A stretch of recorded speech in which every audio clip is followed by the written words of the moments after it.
Eh sino ba naman kasing tatanggi sa ganitong merienda? Pansit Canton. Meron pang luncheon meat, tapos yung grabing luto ng itlog. Nabili ko nga lang sa TikTok tong luncheon meat na to. Chicken flavor siya. First time ko nga makita to, kaya naman in-order ko to. At syempre, titikman natin. Hindi ko na nga kailangan i-explain masyado to dahil malaki na kayo men, marunong na kayo magluto. Basta ako, papakita ko lang para kahit paano nakakatakam. Yung itlog naman sa kumukulong tubig, iluto lang natin sa low heat ng 7 minutes tapos ice bath para tumigil yung pagluto niya. O itong pansit Canton, sasapituhin talaga kita kapag ito hindi mo alam iluto. Kapag talaga ito in-overcook mo, ay nako, ewan ko na lang kung magka-jowa ka pa. Gutom ka na? Tara, kain na tayo. Ito na po yung ating nilutong merienda mga men. Chicken na luncheon meat o spam na luncheon meat. Tapos, ayan, itlog. Pinagmamalaki kong itlog. So, yun, kain na po tayo. Tingnan nyo naman kung gaano ka-perfect yung pagkakaluto ng itlog, men. Tingnan nyo, diba? Tapos ang ating spam. Dahil ito ang bida talaga dito. Ayan, tikman natin.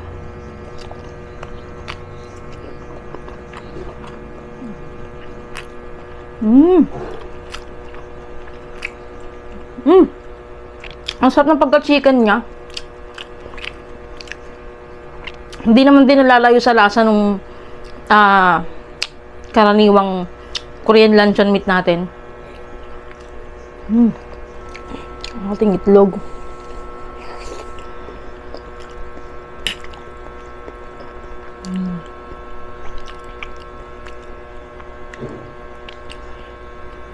Kain po.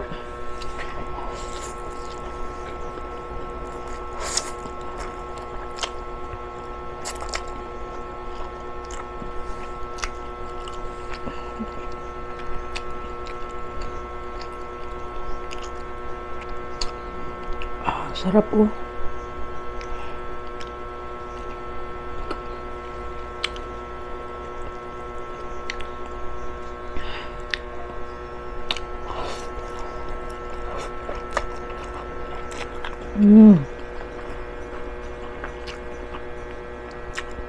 Iba talaga pag hindi na-overcook yung noodle, sarap.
Tagal ko nang gamit tong cheso na to.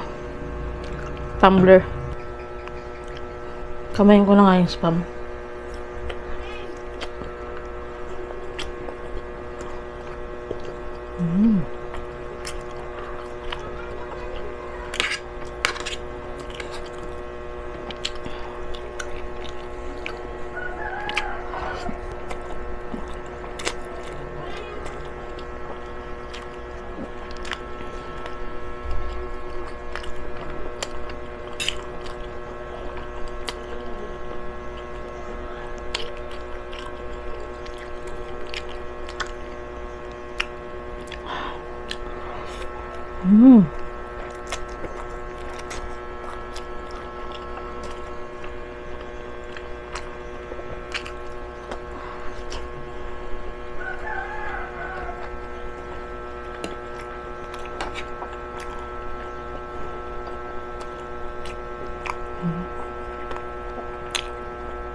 Sarap din pala talaga ng chicken. Akala ko magiging weird yung lasa eh.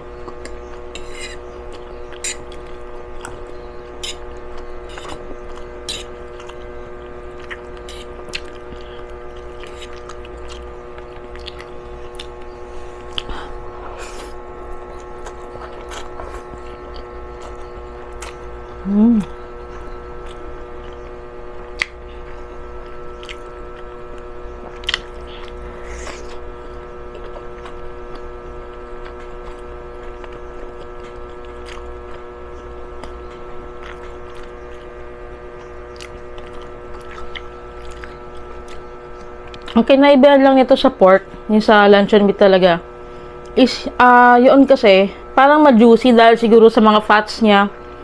Pero tong chicken, wala siyang ganun. Pero malasa.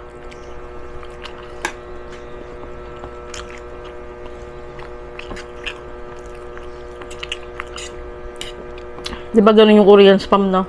O kahit yung spam na original eh.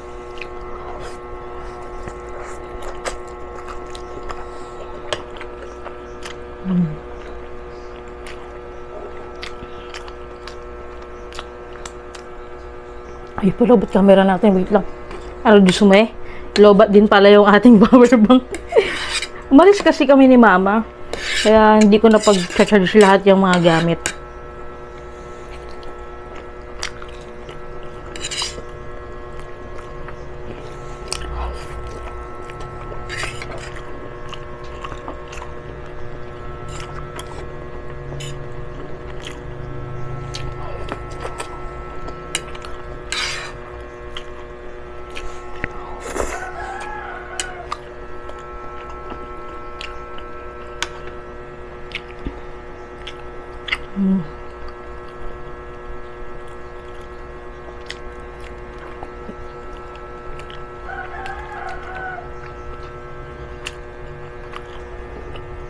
Tama. Yun yung wala talaga sa kanya.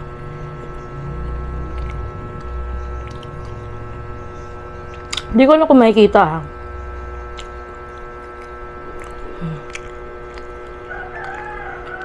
Dry yung ano niya, dry. Dry yung meat niya sa loob. Hindi siya kagaya dun sa pork. Ang kagandahan lang, malasa pa din.